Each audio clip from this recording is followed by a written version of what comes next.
1911 August 21 നഗരത്തിലെ തിരക്കുകൾക്കിടയിൽ നിന്ന് 3 പേർ പാരീസിലെ ലൂവ് മ്യൂസിയത്തിൽ നിന്ന് ഇറങ്ങി വരുന്നു. അവരുടെ കയ്യിൽ ഒരു സാധനമുണ്ട്. അത് ഒരു കമ്പിളിയാൽ മൂടപ്പെട്ടിരുന്നു. അതെ, വിലപിടിപ്പുള്ള ഒരു ആന്റിക് പീസ് അവർ ആ മ്യൂസിയത്തിൽ നിന്ന് മോഷ്ടിച്ചിരിക്കുന്നു. സംഭവം അറിഞ്ഞയുടൻ പോലീസ് ഇവരെ കണ്ടെത്താനുള്ള ശ്രമം തുടങ്ങി. പക്ഷേ അടുത്തുള്ള റെയിൽവേ സ്റ്റേഷനിലെത്തി അവർ നാടുവിട്ടിരുന്നു. അത് ഫ്രാൻസ് എന്ന രാജ്യത്തെ തന്നെ അസ്വസ്ഥമാക്കി. ആ മൂവർ സംഘം മോഷ്ടിച്ചത് ഒരു പെയിന്റിംഗ് ആയിരുന്നു. ഒരു പെയിന്റിംഗ് മോഷണം പോയതിന് എന്തിനാണ് ഇത്രയേറെ കോലാഹലങ്ങൾ എന്നല്ലേ? അതൊരു സാധാരണ പെയിന്റിംഗ് ആയിരുന്നില്ല. ലോകത്തിലെ തന്നെ ഏറ്റവും പ്രശസ്തമായ പെയിന്റിംഗ്, ദി മൊണാലിസ. ഇന്നത്തെ കണക്കനുസരിച്ച് ആ പെയിന്റിങ്ങിന്റെ വില $1 ബില്യൺ മുകളിൽ വരും. ആരായിരുന്നു മൊണാലിസയെ മോഷ്ടിച്ച ആ മൂവർ സംഘം? എന്തിനായിരുന്നു അവർ അത് ചെയ്തത്? എന്താണ് മൊണാലിസയുടെ ചിരിക്ക് പിന്നിലെ ആ കഥ? The curious case of Mona Lisa is a deep mystery.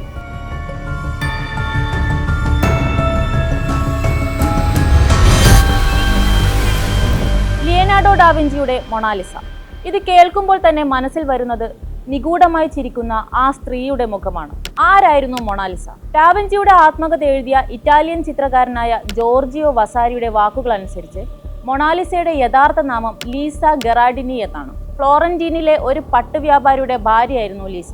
ഡാവിഞ്ചിയുടെ പിതാവിന്റെ സുഹൃത്തായ ആ പട്ടുവ്യാപാരി തന്റെ ഭാര്യയ്ക്ക് സമ്മാനം നൽകാനായി അദ്ദേഹത്തെ കൊണ്ട് വരപ്പിച്ചതാണ് ഈ ചിത്രമെന്നും തിയറികളുണ്ട്. ലീസയെക്കുറിച്ചുള്ള തിയറികളിൽ ഇത് ആദ്യത്തേതുമല്ല അവസാനത്തേതുമല്ല. കാരണം അത്രയേറെ മിസ്റ്ററികൾ ആ ഒരു ചിത്രത്തിന് പുറകിൽ ചുറ്റിത്തിരിയുന്നുണ്ട്. ഇനി നമുക്ക് ലൂവ് മ്യൂസിയത്തിൽ സംഭവിച്ച ആ വിവാദ മോഷണ കഥയുടെ ബാക്ക് സ്റ്റോറിയിലേക്ക് പോകാം. ഡാവിഞ്ചിയും ഇറ്റലിക്കാരനാണ്, ലീസയും ഇറ്റലിയിൽ നിന്നുള്ളവളാണ്. എന്നാൽ ഈ പെയിന്റിംഗ് എങ്ങനെ ഫ്രാൻസിലെ ലൂവ് മ്യൂസിയത്തിലെത്തി? അതിന് പിന്നിൽ വളരെ രസകരമായ മറ്റൊരു കഥയുണ്ട്. 1516 ഫ്രാൻസിന്റെ രാജാവായിരുന്ന ഫ്രാൻസിസ് ഒന്നാമൻ ഡാവിഞ്ചിയെ ഫ്രാൻസിലേക്ക് ക്ഷണിക്കുന്നു. ഇറ്റലി ഗവൺമെന്റ് ഡാവിഞ്ചിയുടെ നിലപാടുകളെ ചോദ്യം ചെയ്യുന്ന സമയം കൂടിയായിരുന്നു അത്. അങ്ങനെ ഫ്രാൻസിസ് രാജാവിന്റെ ക്ഷണപ്രകാരം ഡാവിഞ്ചി ഇറ്റലിയിൽ നിന്നും ഫ്രാൻസിലേക്ക് താമസം മാറ്റുന്നു. പാലായനത്തിൽ ഡാവിഞ്ചി മൊണാലിസയും കൂടെ കൂട്ടി. അതിനെക്കുറിച്ച് അദ്ദേഹം പറഞ്ഞിരുന്നത് താൻ ഇപ്പോഴും ലീസയെ വരച്ചു തീർന്നിട്ടില്ല എന്നാണ്. ഓരോ ദിവസവും ഡാവിഞ്ചി ആ പെയിന്റിങ്ങിൽ പുതിയ മോടി പിടിപ്പിക്കലുകൾ നടത്തുമായിരുന്നു. പക്ഷെ അത് പൂർത്തിയാക്കും മുമ്പ് 1519 ലിയനാർഡോ ഡാവിഞ്ചി മരണപ്പെട്ടു. അങ്ങനെ മൊണാലിസയെ ഫ്രാൻസിസ് രാജാവ് തന്റെ റോയൽ ആർക്കൈവിൽ സൂക്ഷിച്ചു. പിന്നീട് വർഷങ്ങൾക്ക് ശേഷം 1797 ഫ്രഞ്ച് വിപ്ലവം ആരംഭിക്കുകയും മൊണാലിസ ലൂവ് മ്യൂസിയത്തിലേക്ക് റീപ്ലേസ് ചെയ്യപ്പെടുകയും ചെയ്യുന്നു. അതിനുശേഷം വർഷങ്ങൾക്കിപ്പുറമായിരുന്നു 1911 ആ പെയിന്റിംഗ് മോഷണം പോകുന്നത്. ആരായിരുന്നു ആ മോഷണത്തിന് പിന്നിൽ? ആ മോഷണം നടത്തിയത് വിൻസെൻസോ പെറൂഗിയ എന്ന ഇറ്റലിക്കാരനായിരുന്നു. അയാൾ ഒരു തീവ്ര ദേശീയവാദിയായിരുന്നു. മൊണാലിസ പെയിന്റിംഗ് ഫ്രാൻസിനല്ല ഇറ്റലിക്കാണ് അവകാശപ്പെട്ടത് എന്ന ചിന്തയാണ് പെറൂഗിയയെ ഈ മോഷണത്തിലേക്ക് നയിച്ചത്. മൊണാലിസയെ ഇറ്റലിയിൽ തിരിച്ചെത്തിക്കേണ്ടത് തന്റെ ദൗത്യമാണെന്ന ചിന്തയായിരുന്നു അയാളെ മോഷണത്തിലേക്ക് നയിച്ചത്. 60 ഡിറ്റക്റ്റീവുകളും പോലീസും അടക്കുന്ന വമ്പൻ സംഘത്തെയാണ് മൊണാലിസയെ കണ്ടെത്താൻ ഫ്രഞ്ച് സർക്കാർ നിയോഗിച്ചത്. പക്ഷേ അന്വേഷണം എങ്ങും എത്തിയില്ല. 2 വർഷത്തോളം പെയിന്റിങ്ങിനെ കുറിച്ച് യാതൊരു വിവരവും ലഭിച്ചില്ല. പാരീസിലെ പെറൂഗിയയുടെ അപ്പാർട്ട്മെന്റിന് താഴെ ഒളിപ്പിച്ച ട്രങ്ക് പെട്ടിയിലായിരുന്നു ഈ 2 കൊല്ലം മൊണാലിസ ഉണ്ടായിരുന്നത്. ഇതിനുശേഷം പെയിന്റിംഗ് വിൽക്കാനുള്ള ശ്രമത്തിനിടയിലാണ് പെറൂഗിയ പിടിയിലാകുന്നത്. മോഷണം പോകുന്ന സമയത്ത് തന്നെ ആ പെയിന്റിങ്ങിന് വലിയ വിലയായിരുന്നു ഉണ്ടായിരുന്നത്. എന്തായിരുന്നു മൊണാലിസയെ ഇത്രയേറെ വിലപിടിപ്പുള്ളതാക്കിയത്? അതിന് പ്രധാന കാരണം മൊണാലിസയുടെ ആ ചിരിയാണ്. നിങ്ങൾ മൊണാലിസയുടെ ചിരി ശ്രദ്ധിച്ചിട്ടില്ലേ?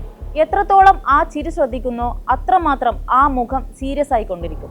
ഇനി കണ്ണുകളിലേക്ക് കോൺസെൻട്രേറ്റ് ചെയ്താലോ ആ ചിരി കൂടുതൽ ഭംഗിയുള്ളതായിട്ട് തോന്നും. ഇതെങ്ങനെ സാധിക്കുന്നു? അവിടെയാണ് ഡാവിഞ്ചി മാജിക് പ്രവർത്തിക്കുന്നത്. ഈ ചിത്രം വരയ്ക്കുമ്പോൾ ഫ്രാൻസിസ്കോയിലെ ഒരു ആശുപത്രിയിൽ അദ്ദേഹം കൂടുതൽ സമയം ചെലവഴിച്ചിരുന്നു. മൃതദേഹങ്ങളുടെ തൊലിയെടുത്ത് ഏത് മസിലുകൾ എങ്ങനെ ചിരിയുണ്ടാക്കുന്നു എന്ന് അദ്ദേഹം ആഴത്തിൽ പഠനം നടത്തിയിരുന്നു.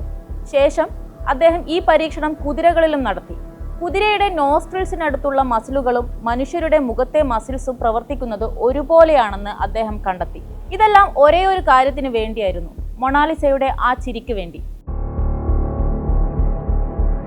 ഡാവിഞ്ചിയുടെ റിസർച്ച് ഇവിടം കൊണ്ടും തീർന്നില്ല. അതിനുശേഷം അദ്ദേഹം റിസർച്ച് നടത്തിയത് ഒപ്റ്റിക്സിലായിരുന്നു.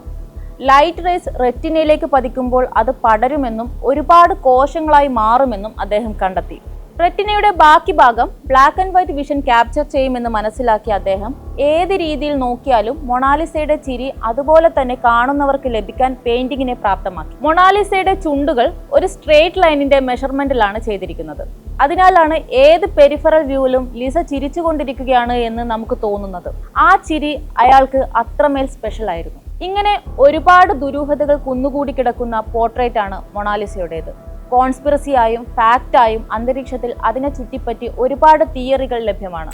അതുകൊണ്ട് തന്നെയാണ് നൂറ്റാണ്ടുകൾക്കിപ്പുറവും മാറ്റു കുറയാതെ മൂല്യമിടിയാതെ മൊണാലിസ ചിരിച്ചുകൊണ്ടിരിക്കുന്നത്.